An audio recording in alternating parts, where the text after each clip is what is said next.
ప్రియమైనటువంటి సహోదరి సహోదరులకు, కూడి వచ్చినటువంటి వారందరికీ యేసుక్రీస్తు నామములో హృదయపూర్వక వందనాలు తెలియజేస్తూ ఉన్నాను. గతించిన దినాల్లో అనేక విషయాలు మనం దేవుని గురించి నేర్చుకుని ఉన్నాం, దేవుని గురించి తెలుసుకుని ఉన్నాం. ఆయన స్వభావం గురించి, ఆయన గుణగణాల గురించి, ఆయనకున్న గొప్ప లక్షణాలు తెలుసుకున్న. ఇంత గొప్ప దేవుణ్ణి మనం తండ్రిగా, సృష్టికర్తగా మనం కలిగి ఉంటే ఒక గొప్ప భాగ్యమని మనం తెలుసుకుని ఉన్నాం. ఆ తర్వాత ఈరోజు ఇంకొక విషయాన్ని మనం నేర్చుకుందామండి. ఈరోజు మనం మన గురించి తెలుసుకుందాం. మన గురించి తెలుసుకుందాం. పాఠ అంశం ఏంటంటే 3 ప్రాముఖ్యమైన ప్రశ్నలు, 3 ఇంపార్టెంట్ క్వశ్చన్స్. అంశం ఏంటంటే 3 ప్రాముఖ్యమైన ప్రశ్నలు, మానవుని గురించిన 3 ప్రాముఖ్యమైన ప్రశ్నలు మనం ధ్యానించబోతూ ఉన్నాం. ఈ 3 ప్రశ్నలు ఎప్పటికప్పుడు మనకే తడతాయి. ఆ ప్రశ్నలు ఎప్పటికప్పుడు వస్తుంది. ఆ ప్రశ్నలు, ఈ 3 ప్రశ్నలు మనం జీవించిన కాలంలో మనకు ఈ ప్రశ్నలు వస్తూ ఉంటాయి. రెండవది, ఇతరులు కూడా మనల్ని అడగొచ్చు ఈ ప్రశ్నలు. బహుశా నీ పిల్లలే నిన్ను అడగొచ్చు. ఈ 3 ప్రశ్నలు చాలా ప్రాముఖ్యమైనవి. అందుకనే దీస్ ఆర్ ఇంపార్టెంట్ క్వశ్చన్స్. ఆ 3 ప్రశ్నలు ఏంటంటే, మొట్టమొదటిది, నేను ఇక్కడికి ఎలా వచ్చాను? నేను ఇక్కడికి ఎలా వచ్చాను? నీవు ఇక్కడికి ఎలా వచ్చావు? లేకపోతే నేను ఎక్కడి నుండి వచ్చాను? Where did I come from? నేను ఎక్కడి నుంచి వచ్చాను?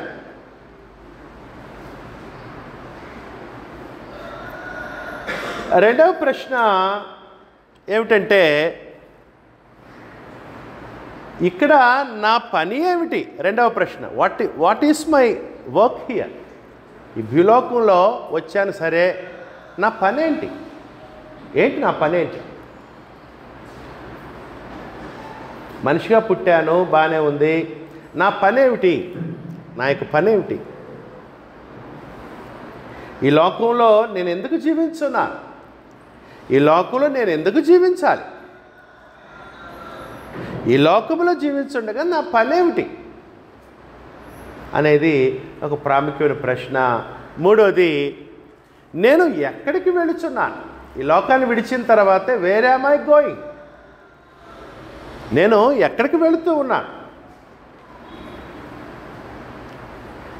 నా గమ్యం ఎక్కడికి? నీ గమ్యం ఎక్కడికి? What is your destiny? ఎక్కడికి వెళుచున్నావు? గమ్యస్థానం ఎక్కడికి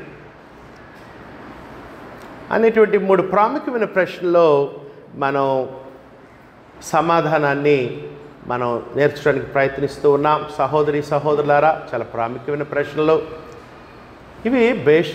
బేసిక్ క్వశ్చన్స్, ప్రాథమిక ప్రశ్నలు ఇవి. సహజంగా ప్రతి మనిషి అప్పుడో ఇప్పుడో అడిగేటువంటి, కలిగేటువంటి, ఆలోచనకు తట్టేటువంటి ప్రశ్నలు. ఈ ప్రశ్నల్ని నేను ఒక్కొక్క ప్రశ్నని ఒక్కొక్క పాఠంగా చెప్తాను. మొత్తం 3 పాఠాలు వస్తాయి. దయచేసి జాగ్రత్తగా ఆలకించండి. సహోదరులారా, 3 కారణాల చేత మనం నేర్చుకోవలసిన వారమైన దయచేసి గుర్తుపెట్టుకోండి. మనం ఎందుకు దేవుని ఇంట్లోనికి, దేవుని సన్నిధిలోకి వచ్చి దేవుని పాద సన్నిధిలో కూర్చొని మర్యాదతో, గౌరవంగా ఆయన మాటలు వింటూ ఉన్నాం, నేర్చుకుంటూ ఉన్నాం, గ్రహిస్తూ ఉన్నాం, పరిశీలిస్తూ ఉన్నాం. మనం ఎందుకు నేర్చుకోవాలంటే 3 ప్రాముఖ్యమైన విషయాలు. మొట్టమొదట, నీకోసము ముందు నువ్వు తెలుసుకోవాల్సిన అవసరం ఉంది. తెలుసుకోగలవు కూడా, సత్యమును గ్రహించెదరు అన్నాడు క్రీస్తు ప్రభు. సత్యమును గ్రహించెదరు అన్నాడు. You can understand the truth అన్నాడు. సత్యం మిమ్మల్ని స్వతంత్రం చేయను అనుకున్నాడు. అందుకని మొట్టమొదటి మనం మన కోసం వస్తున్నాం ఇక్కడికి. మనం నేర్చుకోవడానికి దేవుని సన్నిధిలోకి వస్తున్నాం ఒకటి. రెండవది, నేర్చుకున్న తర్వాత అనుసరించడానికి మనం వస్తున్నాం. నేర్చుకోవాలి ఫస్ట్ మనం, తర్వాత అనుసరించడానికి. మూడవదిగా, మనం నేర్చుకున్న విషయాలు ఇతరులకు నేర్పించడానికి కూడా మనం దేవుని సన్నిధిలోనికి రావాలి. 3 ప్రశ్నలు, 3 విషయాలు దయచేసి గుర్తుపెట్టు. ఫస్ట్ మనం నేర్చుకోవాలి, రెండవదిగా దాన్ని అనుసరించాలి మనం, మూడవ బాధ్యత ఏముందంటే మనం ఇతరులకు చెప్పవలసిన బాధ్యత. ఇతరులకంటే ఎవరికో రష్యాలోకి వెళ్ళి చెప్పమని కాదు, అమెరికాలోకి, నీకు పుట్టిన పిల్లలకి చెప్తున్నా సరిపోద్ది. నీ కుమారులు కుమార్తెలు మనవాళ్ళు ఉన్నారు కదా, నీ పక్కన తిరుగుతున్నారు కదా, వాళ్ళకి చెప్పటానికైనా మనం తెలుసుకోవలసిన వారమైనా. అందుకని మొట్టమొదటి ప్రశ్న ఏంటంటే, నీవు ఎక్కడి నుండి వచ్చావు? నీవు ఇక్కడికి ఎలా వచ్చావు? నీ మూలాలు ఎక్కడా? నీ మూలాలు ఎక్కడా? సహోదరులారా, ఈ ప్రశ్నకు దేవుని యొక్క వాక్యంలో సమాధానాన్ని మనం చూడకముందు లోకంలో మనుషులు ఏమనుకుంటున్నారు, లోక జ్ఞానం ఏమి తెలియజేస్తుందో కాసేపు లోకం వైపు చూద్దాం. లోకస్తులు నేను ఇక్కడికి ఎలా వచ్చాను అని అడిగినప్పుడు ఏమని చెప్తున్నారంటే, లోకంలో మనుషులు పెద్ద పెద్ద యూనివర్సిటీల్లో చదివిన వాళ్ళు, నీవు ఇక్కడికి ఎలా వచ్చావంటే ఎప్పుడో కోట్ల కోట్ల కోట్ల ట్రిలియన్ ఇయర్స్ బ్యాక్ ఎప్పుడో ఒక బాంబు పేలింది, అదే బిగ్ బ్యాంగ్ థియరీ, గొప్ప విస్ఫోటనం సంభవించింది. ఎందుకు జరిగింది ఆ విస్ఫోటనం? దానికి మళ్ళీ సమాధానం ఉండదు. జరగాల్సిన అవసరం ఏముంది దానికి సమాధానం? ఏదో చెప్తారు, ఎక్కడ చూడండి స్టార్ట్ చేయాలి కదా వాళ్ళు. అందుకని కొన్ని వేల కోట్ల సంవత్సరాల క్రితం ఒక పెద్ద విస్ఫోటనం జరిగింది. ఆ విస్ఫోటనం నుంచి ప్యాడ్ లాంటి పదార్థం వచ్చింది, ఆ ప్యాడ్ నుంచి పురుగు వచ్చింది, పురుగు నుంచి బల్లి వచ్చింది, బల్లి నుంచి కోతి వచ్చింది, కోతి నుంచి మనిషి వచ్చాడు. ఈ విధంగా నువ్వు ఎక్కడి నుంచి వచ్చావంటే పెద్ద విస్ఫోటనం ద్వారా నువ్వు వచ్చావు అని చెప్పేవాళ్ళు లోకంలో ఉన్నారు. పెద్ద పెద్దగా యూనివర్సిటీల్లో చదివిన వాళ్ళు బిగ్ బ్యాంగ్ థియరీ అని వాళ్ళు నమ్ముతూ ఉంటారు. అయితే ఇక్కడ ఉన్న వాళ్ళందరికీ 40 ఏళ్ళు 50 ఏళ్ళు 60 ఏళ్ళు ఉన్నవాళ్ళు కూడా ఉన్నారే. ఎన్నో బాంబు పేలుళ్ళు చూసి ఉంటారు, లేదా వినుంటారు మీరు. అదేవిధంగా ఈ దీపావళికి టపాసు గురించి మీకు చెప్పాల్సిన పని లేదు. ఏమ్మా, ఎక్కడన్నా పేలుడు జరిగితే ఒక అందమైన మనిషి లేకపోతే అందమైన స్థితిగతులు వస్తాయా, లేకపోతే ఉన్నది బూడేదేద్దా, మసి అయిపోద్దా?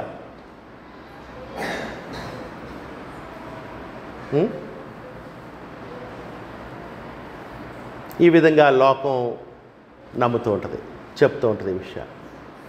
ఇంకొంతమంది ఏమంటారంటే, నేను కోతి నుంచి వచ్చాను, లేకపోతే చింపాంజీ నుంచి వచ్చాను.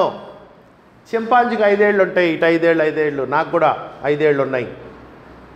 కోతి నుంచి వచ్చాను, చింపాంజీ నుంచి వచ్చాను అని చెప్పేవాళ్ళు లోకంలో ఉన్నారు. నువ్వు ఎక్కడి నుంచి వచ్చావు, నువ్వు ఇక్కడికి ఎలా వచ్చావు అనేటువంటి ప్రశ్నకు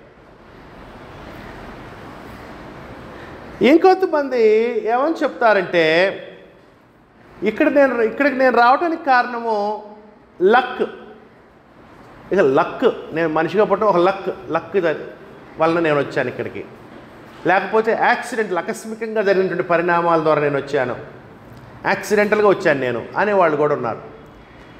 ఇంకొంతమంది ఏమని నమ్ముతారంటే, ప్రత్యేకంగా మన భారతదేశంలోనే, ఇంకా అన్ని చోట్ల కాదు, మళ్ళీ ఇది ఒక్కొక్క దేశంలో ఒక్కొక్క థియరీ ఉందనుకోండి. భారతదేశంలో థియరీ ఏంటంటే, ప్రజాపతి అనేటువంటి ఒక గొప్ప ఆయన ఉన్నాడని, ఆయన తల నుంచి బ్రాహ్మణులు అనేటువంటి వాళ్ళు వచ్చారని, ఆయన యొక్క చేతుల నుంచి క్షత్రియులు అనేవాళ్ళు వచ్చారని, ఆయన తొడల నుంచి వైశ్యులు అనేటువంటి వాళ్ళు వచ్చారని, ఆయన యొక్క కాళ్ళ నుంచి శూద్రులు అనేవాళ్ళు వచ్చారని, అందుకని ఈ కులాలు దేవుని సృష్టి అని, పైన ఉన్నటువంటి కులాల వాళ్ళ కింద ఉన్న వాళ్ళని అనగదొరక్కొచ్చని, వాళ్ళ పుట్టుకే కాళ్ళ క్రింద కాబట్టి ఈ విధంగా ఉండాలని ఇటువంటి సిద్ధాంతాలు కూడా ఉన్నాయి భారతదేశంలో ప్రత్యేకంగా. ఇది మనుషులు అంటే అగ్రవర్ణాలు రచించిన కథ అది, నిమ్న వర్ణాలని శ్రమదోపిడి చేయటానికి. ఈ థియరీ, ఈ ఫిలాసఫీ, ఈ తత్వజ్ఞానం ఎంత భయంకరమైందంటే కొన్ని వేల సంవత్సరాల నుంచి భారతదేశంలో ఉన్నది ఎన్నో చట్టాలు చేశారు, ఎన్నో శిక్షలు అమల్లోకి తీసుకొచ్చారు, అయినా కానీ కుల వ్యవస్థ పోవట్లేదు, అంత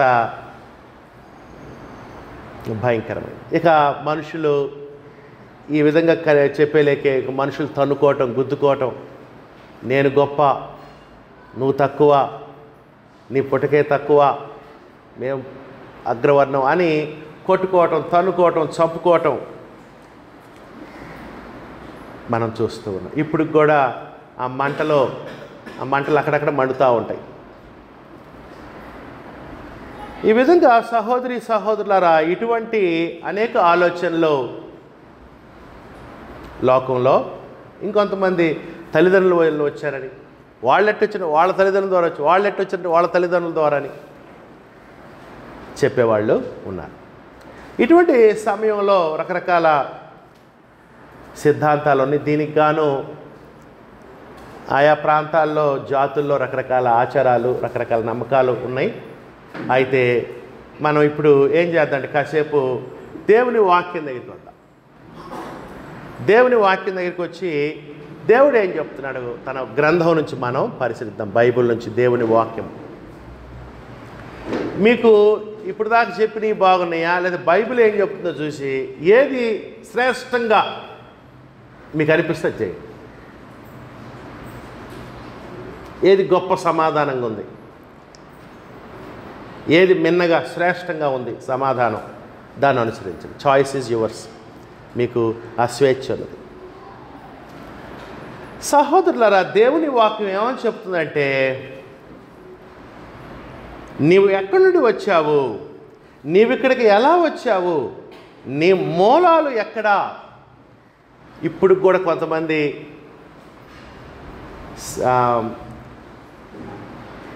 శాస్త్రవేత్తలు ఏం చేస్తున్నారంటే మనిషి యొక్క మూలాలు ఎక్కడున్నాయని అక్కడ ఇక్కడ రీసెర్చ్ చేసేవాళ్ళు ఉన్నారు. ఆఫ్రికాలో ఉన్నాయని కొండల్లో, లోయల్లో గుంటలు దవ్వుతా మనిషి మూలాలు ఎక్కడున్నాయి, ఆది మానవులు ఎవరు అని ఇప్పుడు కూడా ప్రయోగాలు జరుగుతూనే ఉన్నాయి.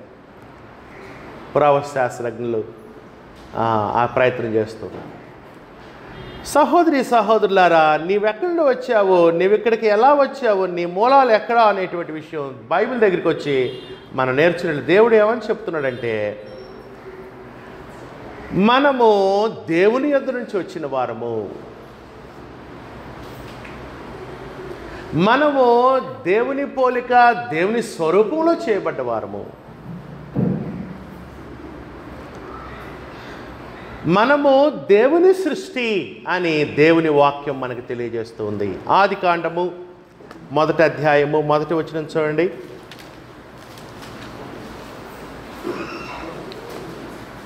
ఆది కాండము 1వ అధ్యాయం 1వ వచనం. ఆది యందు దేవుడు భూమి ఆకాశములను సృజించెను. అక్కడ 26వ వచనం.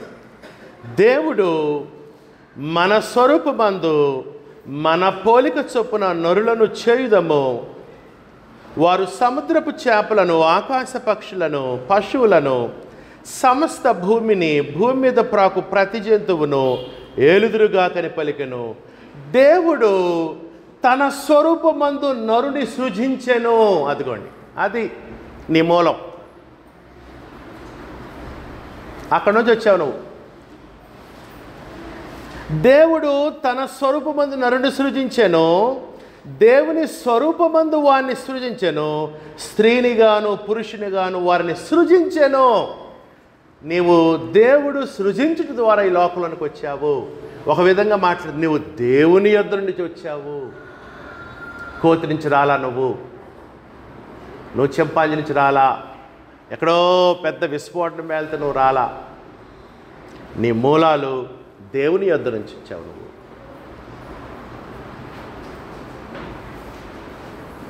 నీ మూలాలు దేవుని యొద్ద నుంచి వచ్చావు. నువ్వు ఒక విధంగా పరలోకం నుంచి వచ్చిన వాడివి. నువ్వు దేవుని యొద్ద నుంచి వచ్చిన వాడివి. నువ్వు పైనుంచి వచ్చిన వాడివి అని దేవుని వాక్యం మనకి తెలియజేస్తుంది. ఆదికాండము 2:7 కనుక చూసినట్లయితే ఏమని చెప్పాడు దేవుడు మనిషి గురించి చెప్తూ? ఆదికాండం 2:7, దేవుడైన యెహోవా నేలమంటితో నరుని సృజించి, దేవుడైన యెహోవా నేలమంటితో నరుని నిర్మించి వాని నాసికారంధ్రములలో జీవవాయువును ఊదగా నరుడు జీవాత్మ ఆయను. నువ్వెక్కడి నుంచి వచ్చావంటే దేవుని యొద్ద నుంచి వచ్చావు. నువ్వు ఎలా నిర్మించబడ్డావంటే, నువ్వు చింపాంజీ కాదు. నీ స్వరూపం నీ పోలిక చింపాంజీది కాదు, కోతిది కాదు. నీ స్వరూపం నీ పోలిక మీ నాన్నది కాదు, మీ అమ్మది కాదు. నీవు దేవుని పోలిక దేవుని స్వరూపంలో చేయబడ్డావు.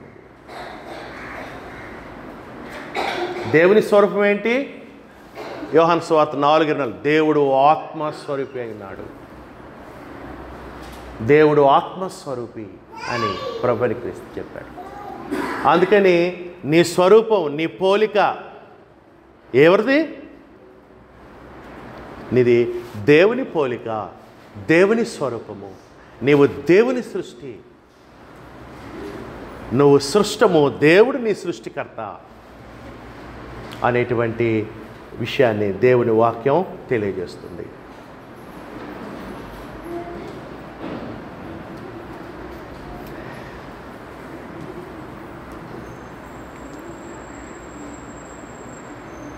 నువ్వు స్త్రీవైనా పురుషుడివైనా దేవుడు తన స్వరూపమందు తన పోలికలో నిన్ను చేశారు.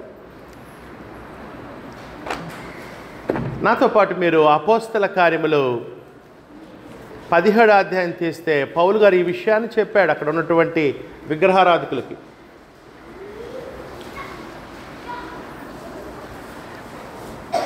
బైబిల్స్ ఉన్నవాళ్ళు అపోస్తల కార్యములు 17వ అధ్యాయము 26-27 వచనాలు.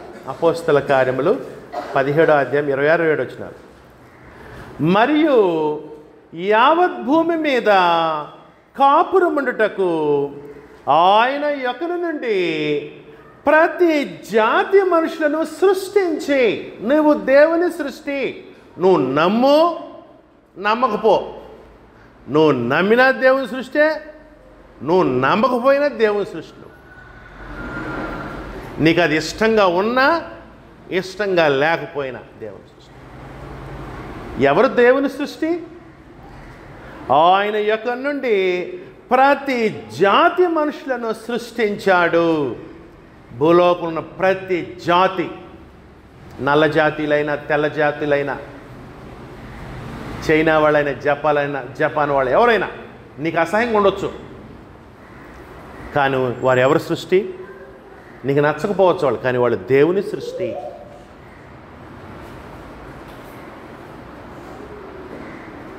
ఎలా సృజించాడంటే దేవుడు ఆయన యొక్క నుండి ప్రతి జాతి మనుషులు, మనందరం ఒక మనిషి నుంచి వచ్చాము. ఆదాము నుంచి మనందరం వచ్చిన వారం. ఆదాము ద్వారా దేవుడి గొప్ప సృష్టిని చేశాడు.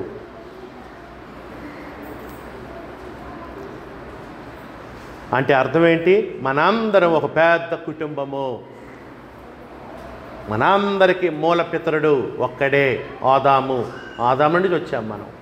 ఈ లోకం రావటానికి మూల కారణం ఎవరు? దేవుడు మనల్ని సృష్టించాడు. ప్రతి జాతి మనుషులను సృష్టించాడు దేవుడు. అందుకని దేవునికి మనకున్న సంబంధం చాలా దగ్గర సంబంధం. దేవుడు సృష్టికర్త, మన ఆయన సృష్టం. అక్కడ ఏమన్నాడు చూడండి పౌలు గారు, అక్కడే 28వ వచనం, మనం ఆయన యందు బ్రతుకుచున్నాము, చలించుచున్నాము, ఉనికి కలిగి ఉన్నాము, అటువలే మనము ఆయన సంతానము. అక్కడ 29వ వచనం చూడండి, కాబట్టి మనము దేవుని సంతానము. ఎవరు నువ్వు? నీవు దేవుని సృష్టి. ఇంకా ఎవరు నువ్వు? దేవుడు నీకు తండ్రి, నువ్వు ఆయన సంతానము. దేవుడు నీకు తండ్రి, నువ్వు ఆయన పిల్లలు. ఆయన సంతానము. చూసారా దేవునికి మనకి ఎంత దగ్గర సంబంధం ఉందో. ఆయన మనకు తండ్రి, మనం ఆయన పిల్లలము.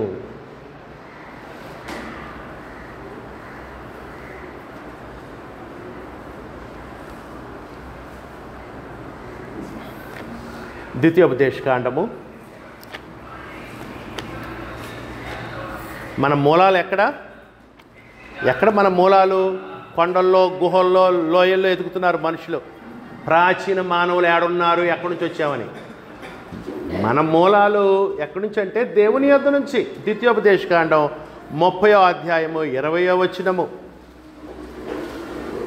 ఒక సమయంలో దేవుడు ఏం చెప్తున్నాడు చూడండి ఇశ్రాయేలుతో. ద్వితీయోపదేశకాండం 30:20.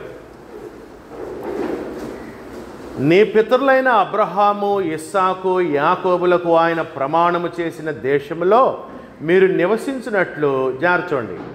యెహోవాయే నీ ప్రాణమునకును నీ దీర్ఘాయుషునకును మూలము. దేవుడు నీకు మూలము. You are from God. నీ మూలాలు ఎక్కడున్నాయంటే కొండల్లో, గుహల్లో, కోతి దగ్గర, చింపాంజీ దగ్గర లేవు నీ మూలాలు. నీ మూలాలు తలపైకి దేవుని దగ్గర నీ మూలాలు. అక్కడ ఆయన నీకు మూలం. నీ ప్రాణమునకును నీ దీర్ఘాయుషుకును. కాబట్టి నీవును నీ సంతానమును బ్రతుకుచు నీ ప్రాణమునకు మూలమై ఉన్న నీ దేవుడు. అది సహోదరులారా, మన మూలాలు ఎక్కడున్నాయి? దేవుని యొద్ద ఉన్నాయి. ఎక్కడి నుంచి వచ్చాం మనం? దేవుని యొద్ద నుంచి వచ్చాం. ఇక్కడ రావడానికి కారణం ఎవరు? దేవుడు. దేవుడు మన సృష్టికర్త, మన ఆయన సృష్టము. ఆయన మనకు తండ్రి, మనం ఆయన పిల్లలము. ఆయన కుమ్మరి, మనం ఆయన పాత్రలము. ఆయన మన నిర్మాణకుడు, మనం ఆయన నిర్మాణం. ద్వితీయోపదేశకాండము 32:6 చూడండి అక్కడే. ద్వితీయోపదేశకాండం 32:6. ద్వితీయోపదేశకాండం 32:6. బుద్ధి లేని అవివేక జనమా, ఇట్లు యెహోవాకు ప్రతీకారము చేయుదురా. ఆయన నిన్ను సృష్టించిన తండ్రి కాడా? అది ఏమవుతాడు దేవుడు నీకు? తండ్రి అవుతాడు. ఎందుకు తండ్రి? ఆయన నిన్ను సృష్టించాడు.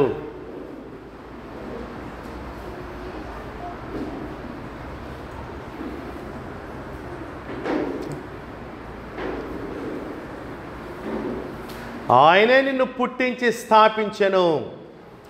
అక్కడ ఇంకొక వచనం కూడా చూడండి సహోదరి సహోదరులారా. మలాకి పుస్తకము 2వ అధ్యాయం 10వ వచనము.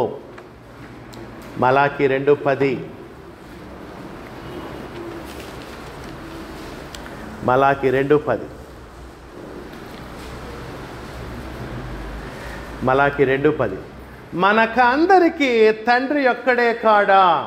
ఒక దేవుడే మనను సృష్టింపలేదా? ఇలాగుండగా ఒకరి ఎడల ఒకరు ద్రోహము చేయొచ్చు అన్నాడు. దేవుడు మనందరిని సృష్టించినప్పుడు, మనందరికీ తండ్రి దేవుడు ఒక్కడే అయినప్పుడు, మనందరినీ ఆయన ఒకే విధంగా సృష్టించినప్పుడు, ఒక మానవు నుండి ఎందుకు మీరు ఒకరికొకరు ద్రోహం చేసుకుంటున్నారు, ఒకరికొకరు అన్యాయం చేసుకుంటున్నారేంటి అని ఇక్కడ మలాకి తెలియజేస్తూ ఉన్నాడు. మనల్ని ఎవరు సృష్టించారు? సరే, తల్లి గర్భంలో నుంచి వచ్చావనుకో, నువ్వు కాదంటలేదు. తల్లి గర్భంలో ఎవరిని నిర్మించారు? 139వ కీర్తన 13వ వచనము. 139:13. తల్లి గర్భంలో తండ్రి నుంచి మాంసాన్ని, తల్లి నుంచి మాంసాన్ని, దేవుని యొద్ద నుంచి ఆత్మను ఉంచి శరీరాత్మల గల మనిషిగా నిన్ను ఎవరు సృజించారు? తల్లి గర్భంలోనైనా. కీర్తన 139:13. నా అంతరింద్రియములను నీవే కలుగజేస్తివి,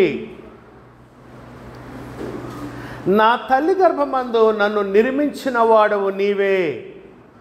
అదిగో చూసారా, తల్లి గర్భమందు ఎవరు నిర్మించారంటే దేవుడు.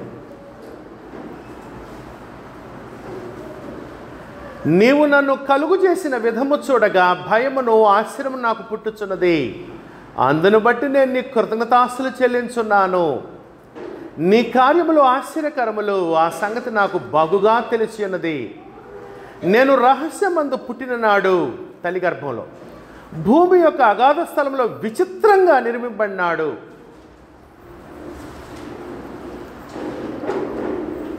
ఎప్పుడు పుట్టాలి దేవుడు తీసుకున్న నిర్ణయం.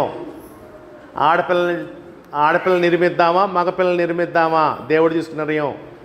పోలికలు ఎవరు ఇద్దాం, తల్లి తరపు వాళ్ళు ఇద్దామా తండ్రి తరపు వాళ్ళు ఇద్దామా, పోలికలు ఎవరు ఇద్దాం, దేవుడు తీసుకున్న నిర్ణయాలు ఇవన్నీ కూడా. ఎంతకాలం ఆయుష్ నియమిద్దాం అది కూడా దేవుడు తీసుకున్న నిర్ణయం. చూడండి, భూమి యొక్క అగాధ స్థలంలో విచిత్రముగా నిర్మింపబడినాడు.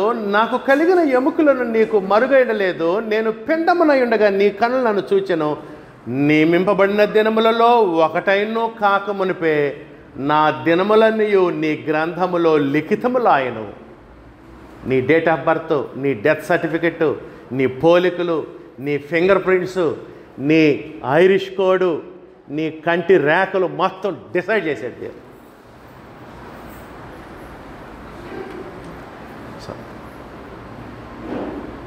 అందుకని మనం ఈ లోకంలోనికి ఎలా వచ్చాం, ఎక్కడి నుంచి వచ్చాం, దేవుని యొద్ద నుంచి వచ్చాం. కోతి చేష్టలు చేయొద్దు, నువ్వు కోతి నుంచి రాలా, నువ్వు దేవుని యొద్ద నుంచి వచ్చావు. చింపాంజీ చేష్టాలు చేయకూడదు, నువ్వు చింపాంజీ కాదు, నీ పోలిక నీ స్వరూపం ఎవరిది, దేవుడు తన పోలికలో తన స్వరూపంలో నరేసి వచ్చావు. నువ్వు దేవుని యొద్ద నుంచి వచ్చావు. నీ మూలాలు ఎక్కడున్నాయి, దేవుని యొద్ద నుంచి వచ్చావు.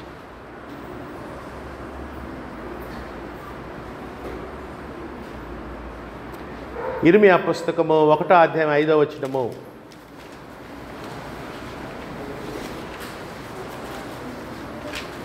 ఇర్మియా 1:5, ఇర్మియా పుస్తకం 1:4-5 వచనాలు. ఇర్మియా పుస్తకం 1:4-5 వచనం. యెహోవాకు నాకు ప్రత్యక్షమై ఇలాగు సెలవిచ్చెను, గర్భములో నేను నిన్ను రూపింపక మునిపే నిన్నెరిగి తిని. అసలు నువ్వు గర్భంలో ఇంకా రూపించబడలా, కానీ ఎక్కడున్నావు నువ్వు, నా మనస్సులో ఉన్నావు అని దేవుడు తెలియజేస్తున్నా. నా మనసులో నువ్వు ఉన్నావు కాబట్టి తల్లి గర్భంలో పడ్డావు. నా మనసులో నువ్వు లేకపోతే నువ్వు పుట్టేవాడివి కాదు. గర్భములో నేను నిన్ను రూపింపక మునిపి నిన్ను ఎరిగి తిని, నీవు గర్భము నుండి బయలుపడక మునిపే నేను నిన్ను ప్రతిష్ఠించి తిని అని దేవుడు ఇర్మియా యొక్క మూలాల గురించి తెలియజేశాడు. ఇర్మియా, ఇంకా మీ అమ్మ నిన్ను కనలేదు, మీ అమ్మకి ఇంకా పెళ్లి కాలేదు, మీ నాన్నకి పెళ్లి కాలేదు, మీ తాతలు ముత్తాతల టైంలో కొంతకాలం ముందుగా నేను నిన్ను తలంచాను, ఒక పని కోసం తల్లి గర్భంలో వేశాను. గర్భములో నేను నిన్ను రూపింపక మునిపే నిన్ను ఎరిగి తిని అని దేవుడు ఇక్కడ తెలియజేస్తున్నాడు. కీర్తన 90వ కీర్తన 3వ వచనం. కీర్తన 93.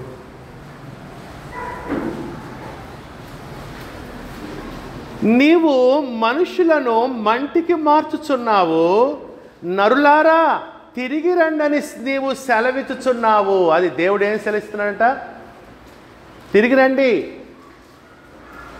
తిరిగి రండి అంటే అర్థం ఏంటి, నరులారా తిరిగి రండి అంటే అర్థం ఏంటంటే, తిరిగి రమ్మంటే అర్థం ఏంటంటే నువ్వు ఎక్కడి నుంచి వచ్చావో అక్కడికి రా, నువ్వు నా యొద్ద నుంచి వచ్చావో తిరిగి నా దగ్గరికి వచ్చాయి అని దేవుడు పిలుస్తున్నాడు. అది పుట్టుకంటేనేమో దేవుని యొద్ద నుంచి రావటం, మరణం అంటేనేమో దేవుని దగ్గరికి పోవటం, ఎక్కడి నుంచి వచ్చావో అక్కడికి పోవటం. నరులారా తిరిగి రండి. అందుకని మన రూట్ మ్యాప్ ఎక్కడి నుంచి, నువ్వు పరలోకంలో నుంచి భూలోకంలోకి వచ్చి మళ్ళీ తిరిగి పరలోకానికి పోయేవాడివి. అది నీ రూటు, నీ రూట్, అది నీ రూట్ మ్యాప్. ప్రసంగి 12:7 మనిషి రూట్ మ్యాప్. అది ఎంతమంది తెలుసు ఆ రూట్ మ్యాప్ నాకు తెలియదు. ఈ లోకంలో ఎంతమంది తెలుసు ఈ రూట్ మ్యాప్, నీ రూట్ మ్యాప్ గురించి. ప్రసంగి 12:7 మన్నైనది వెనుకటి వలనే మరలా భూమికి చేరును, ఆత్మ దాన్ని దయచేసిన దేవుని యొద్దకు మరలా. Return journey. మరణం అంటే ఏంటి, రిటర్న్ జర్నీ. ఈ లోకంలోకి వచ్చాము, మనం దేవుని యొద్ద నుంచి వచ్చాము, కొంతకాలంలో మరలా తిరిగి దేవుని దగ్గరికి వెళ్ళిపోవాలి. అది మన యొక్క రూట్ మ్యాప్.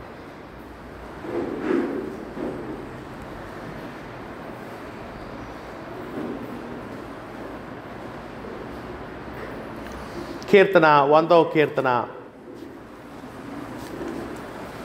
100వ కీర్తన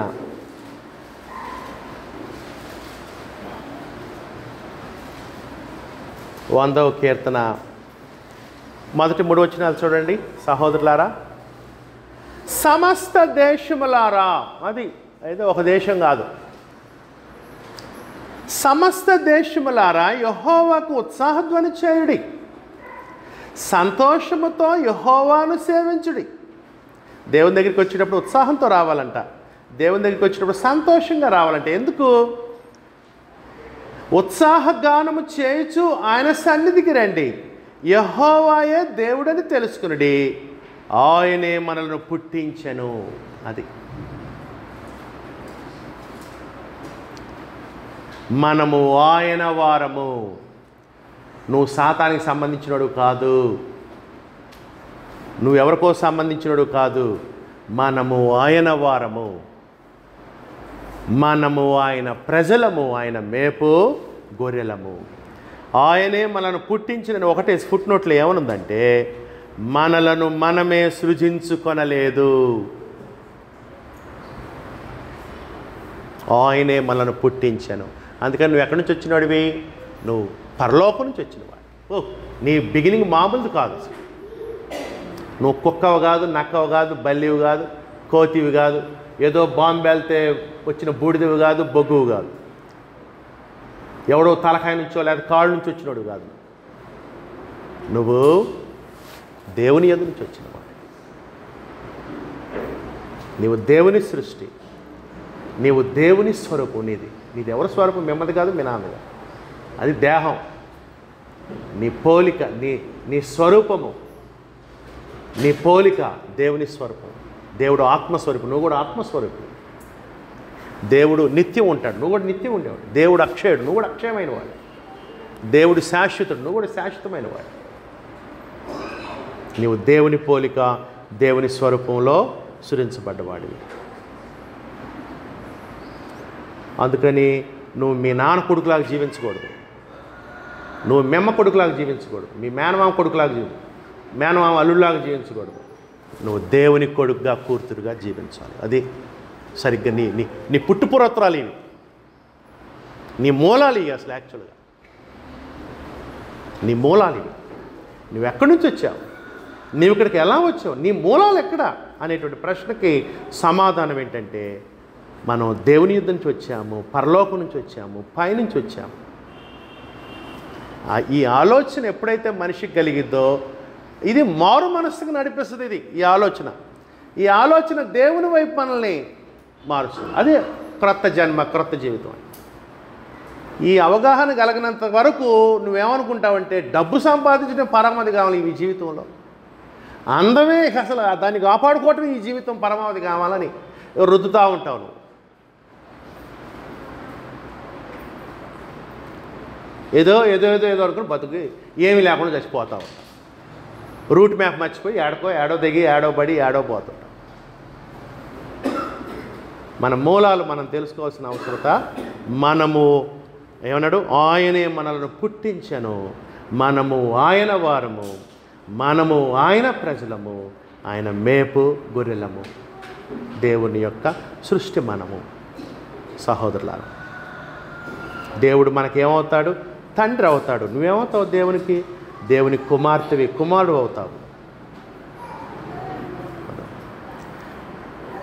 నిన్ను దేవుడు సృజించాడు. నీకు రూపం ఎవరిచ్చారంట? కీర్తన 119:73.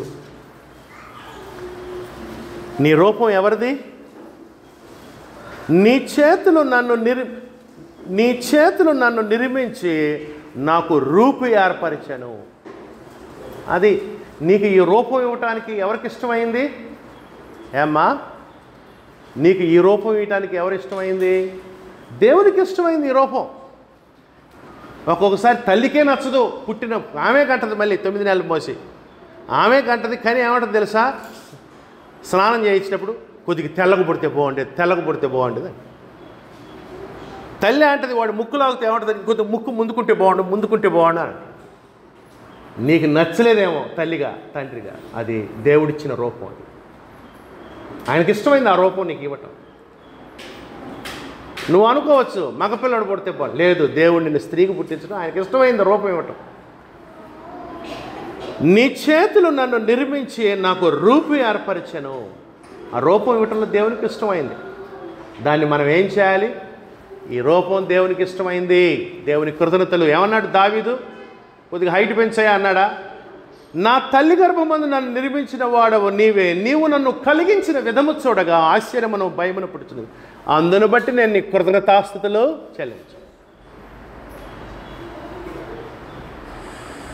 సహోదరి సహోదరు, కుళ్ళుకోవద్దు, అసూయపడద్దు. వాడిని చూసి ఈయన చూసి, ఎవడెవడిని చూసి అసూయపడాల్సిన పని లేదు లోకంలో. నీ రూపం ఇంకెవడికి ఉండదు ఈ సృష్టిలో. సృష్టి ప్రారంభం నుంచి సృష్టి యుగాంతం వరకు నీ రూపం నీలాంటోడు ఎవడు ఉండడు ఇక ఈ లోకంలో. ఎవడు లేడు ఇదివరకు, ఎవడు రాబడు. లాజరస్ ఇంకెవడు లేడు.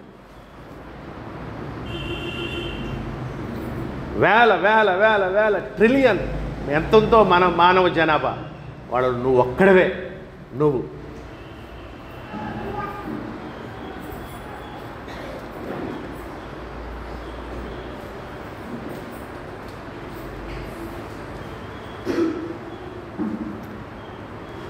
మనం దేవుని ప్రజలము, దేవుని వారము.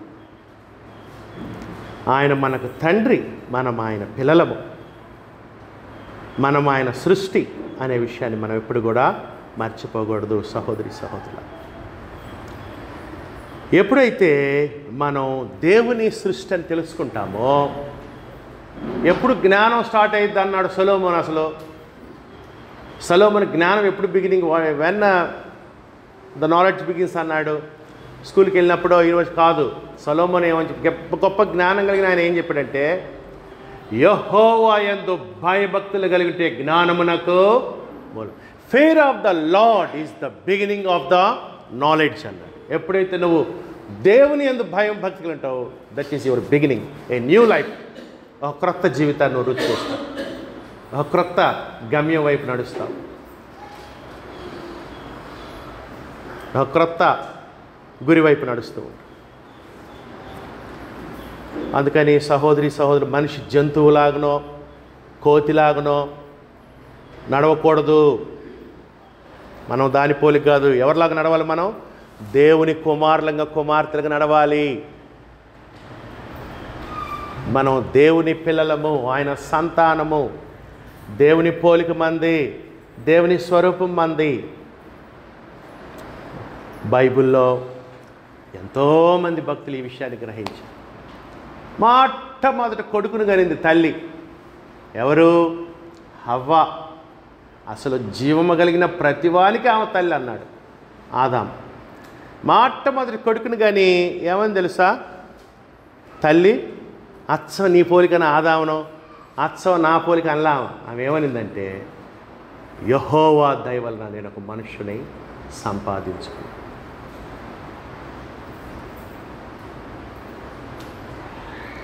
అందుకని సహోదరులారా, మనం ఎక్కడి నుంచి వచ్చామంటే దేవుని యొద్ద నుంచి వచ్చినవారు, పరలోకం నుంచి వచ్చినవారు, మనం పైనుంచి వచ్చినవారు. మన రూట్ మ్యాప్ ఏంటంటే, పరలోకంలో నుంచి వచ్చామంటే దేవుని ఆలోచన బట్టి ఈ లోకానికి వచ్చాము. ఆ తర్వాత మరలా ఎక్కడికి పోవాలి? నరులారా తిరిగి రండి, మరలా దేవుని చెంతకు చేరవలసినటువంటి వారమై ఉన్నాము. నీ రూపాన్ని నువ్వు ఇష్టపడాలి, అది దేవునికి ఇష్టమైంది కాబట్టి. అర్థమవుతుంది?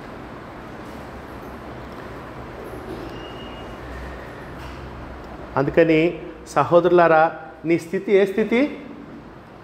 నువ్వు కోతికి పుట్టావా? కోతి నుంచి వచ్చావా? చింపాంజీ నుంచి వచ్చావా?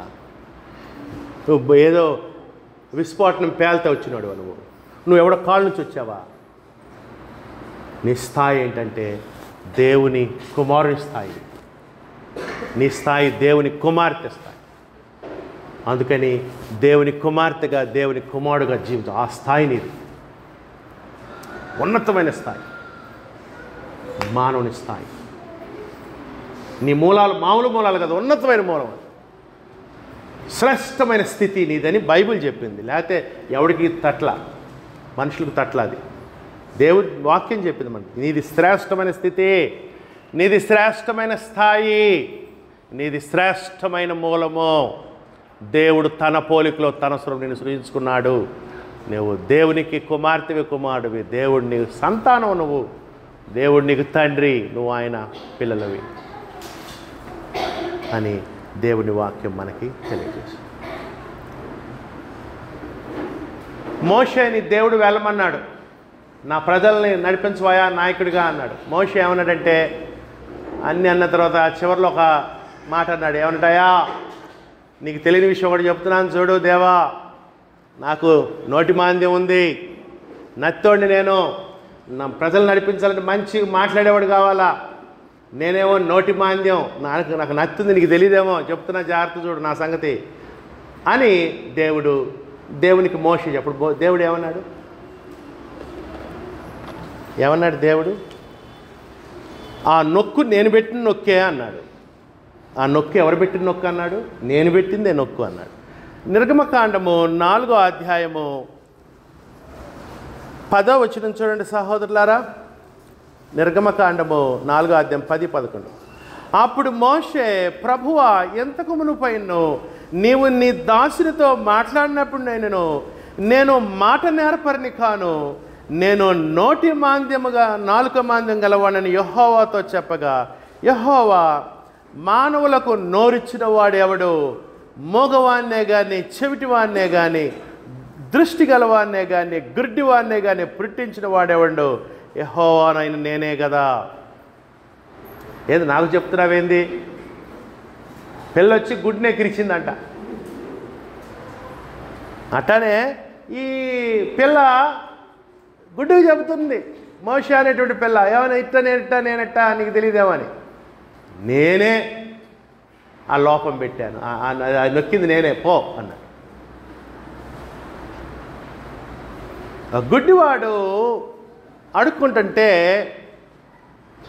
యేసు ప్రభుతో పాటు శిష్యులు వెళ్తుంటే, మరి శిష్యులు ఒక ప్రశ్న, అయ్యా వీడు పుట్టి గుడ్డివాడు, తల్లి గర్భం నుంచే గుడ్డోడుగా పుట్టాడు, తల్లి గర్భం గుడ్డోడు పుడితే కారణం ఏంటి, ఎవరు కారణం, వీళ్ళు తల్లిదండ్రులు ఏంటారా, ఎవరా, వీడేమన్నా పాపం చేసిండంటే యేసు ప్రభు అండి, వీడైనను వీడు కన్నవారిని పాపం, దేవుని కార్యములు వీని యందు ప్రత్యక్షపరచడానికి వీడు గుడ్డివాడుగా దేవుడు పుట్టించాడు.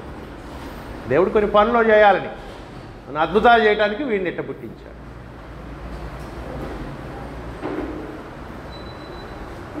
సహోదరులారా, అందుకని మన స్థాయి ఏంటంటే, మనది శ్రేష్టమైన స్థాయి, శ్రేష్టమైనటువంటి స్థితి కలిగిన వాడవు. నీవు దేవుని కుమారుడవు, దేవుని కుమార్తెవు, నీవు దేవుని పోలిక నీది. సరే, మెమ్మ పోలిక వచ్చి ఉంటుందిలే, అసలుది దేవుని పోలిక ఆత్మ, దేవుని పోలిక దేవుని స్వరం. అర్థం, ఆ జ్ఞానం కలిగి మనం జీవిస్తే దట్స్ ఎ న్యూ లైఫ్. ఈ ప్రశ్నకు ఈ సమాధానం, బైబిల్ సమాధానం కనుక నువ్వు అర్థం చేసుకుంటే క్రొత్త జీవితాన్ని రుచి చూస్తావు. మలుపు, జీవితం మలుపు అయింది. అర్థం లేదు, నేను కోతి నుంచి వచ్చాను, నేను మనిషిని, నేను మృగాన్ని, నేను కూడా సోషల్ యానిమల్ అంటే నీ ప్రవర్తన ఎవరికీ అందుపట్టదు, దుర్మార్గంగా ప్రవర్తిస్తావు.